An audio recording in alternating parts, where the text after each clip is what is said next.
You're listening to Uranium Spotlight, brought to you by PurePoint Uranium Group, your exploration partner in the most prolific areas of Canada's Athabasca Basin.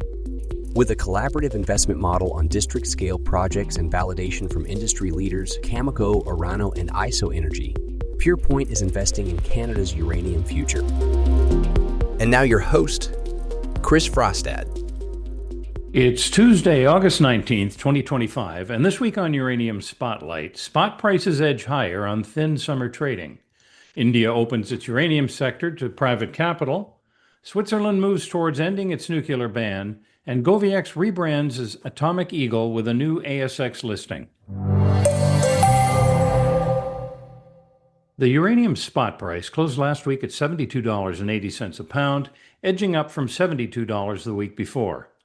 Trading volumes are thin, which is typical during the summer doldrums. Many participants remain on the sidelines or on vacation, leaving the market more exposed to individual buyers and sellers who can move prices with relatively small transactions. The week's most notable activity came on Tuesday with two spot deals, a 100,000-pound delivery at Cameco and another 50,000-pound lot at Orano, both priced at $72.50 a pound. By Friday, bids had firmed up again, and another late-day 100,000-pound Orano deal helped lift the spot indicator to $72.80. That capped a modest but steady gain of 80 cents over the past 2 weeks. Forward pricing also kicked higher. 3-month delivery quotes now sit at $72.50 at Cameco and $73 at both Coverdine and Orano. These increases reflect a market where even with limited spot demand, buyers are still willing to pay slightly more for nearby material. Meanwhile, the term market continues to show more consistent activity. Several U.S. utilities recently made selections on contracts covering deliveries from 2029 into the 2030s, and one non-U.S. utility has an open request for nearly 900,000 pounds a year stretching out to 2036. That's a strong reminder that while short-term activity is slow, long-term demand remains both steady and sizable. For investors, the takeaway is clear. Spot market action may be thin and volatile in the summer, but the structural demand story is very much intact. If you haven't already, be sure to subscribe to Uranium Spotlight podcast, available on your favorite podcast platform or on PurePoint Uranium's YouTube channel. India is now preparing to open up its uranium sector to private companies, allowing them to mine, import, and process uranium for the very first time. The move comes as the government pursues one of the world's most ambitious nuclear power build-outs. Until now, India's state-run nuclear corporation has held a complete monopoly over uranium, everything from importing to mining, milling, and fuel fabrication. But as India looks to multiply its nuclear generating capacity by 12-fold, the state alone cannot meet the challenge. The country has very little uranium of its own, and projections suggest it will need to import as much as 75% of the fuel required for its new reactors. At the same time, it must dramatically expand its fuel processing capability to handle the growing demand. This change opens the door for major Indian conglomerates like Tata Group, already one of India's largest corporations, to participate directly in the uranium sector. That could mean developing mines abroad in uranium-rich regions, partnering with established miners, taking stakes in existing operations, or securing supply through long-term contracts and the spot market. The influx of private capital should, in theory, help fund new mines and drive more exploration globally. But the timeline reality doesn't change. Uranium mines still take an average of 15 years to move from discovery to production. That means any boost to supply will come too late to prevent the supply crunch expected around 2027. India's demand growth will only add pressure to an already tight market, especially when layered on top of China's expansion and reactor restarts in the West. One clear shift, though, is that a sector starved for capital for decades is now attracting serious money. If Indian industrial giants begin competing for uranium assets, it could help rebalance the long-term supply picture. But in the near term and medium term, it's far more likely to intensify competition for scarce supply. For investors, this is another signal that uranium demand growth is real and accelerating. India's private sector entry won't solve the supply deficit, at least not anytime soon.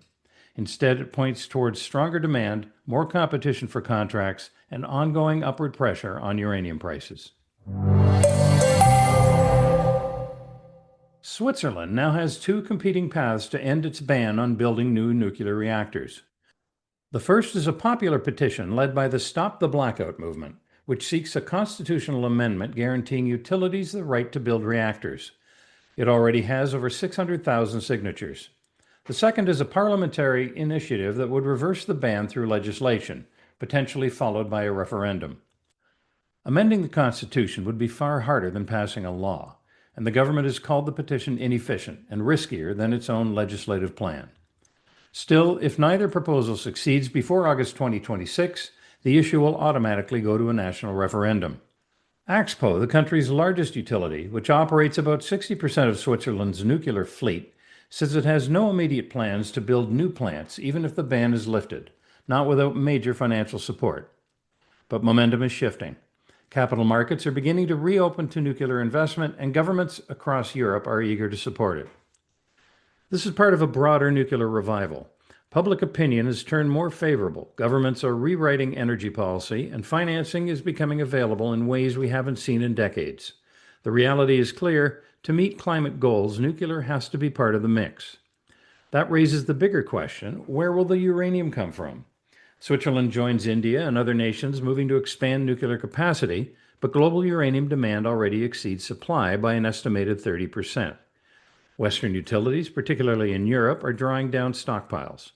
No one wants to risk shutting a reactor for lack of fuel, and since uranium is a relatively small portion of operating costs, utilities are prepared to pay higher prices if it guarantees security of supply. What this means for investors: momentum towards new nuclear builds in Europe underscores the widening gap between demand and available uranium supply. As policy shifts accelerate, utilities will prioritize securing long-term contracts, even at higher prices. For uranium equities, this translates into stronger fundamentals, more pressure on exploration and development, and rising importance of security of supply. GoviEx Uranium has announced what it's calling a transformational deal. The company will complete a reverse takeover of Tombador Iron, giving it a new ASX listing and access to the deep mining capital pools in Australia and the Asia-Pacific region. The combined company will be renamed Atomic Eagle, with GoviEx shareholders retaining about 75% ownership. This move not only brings a new exchange listing, but also significantly tightens the capital structure.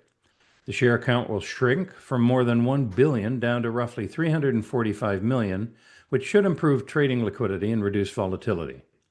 On top of that, Tombador brings $10.4 million Australian in cash, and a concurrent financing of up to $10 million Australian would lift the new company's treasury to as much as $24 million Australian.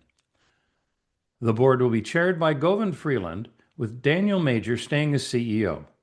Matador Capital, known for its early involvement with Boss Energy and Lotus Resources, is joining as a cornerstone investor, with Grant Davey serving as strategic advisor. Importantly, the new Atomic Eagle will continue to focus on advancing the Muntanga project in Zambia, one of the largest underexplored sandstone-hosted uranium systems globally, with strong potential for scale and improved project economics. For investors, this transaction is significant. It puts GoviEx into the ASX ecosystem, where uranium equities have historically traded at stronger valuations than in Canada. With a healthier balance sheet, a leaner share structure, and experienced backers, Atomic Eagle is positioning itself to be one of the better capitalized African uranium developers at a time when new projects are critically needed to meet global demand. And that wraps up your Uranium Spotlight coverage for this week. For more news and events from the world of uranium, please tune in next week to Uranium Spotlight. You've been listening to Uranium Spotlight, your weekly podcast dedicated to delivering the latest news and events shaping the uranium fuel market and its critical role in the global energy landscape. Brought to you by PurePoint Uranium Group. PurePoint actively operates a portfolio of advanced uranium projects in the world's richest uranium district and has established partnerships with industry leaders.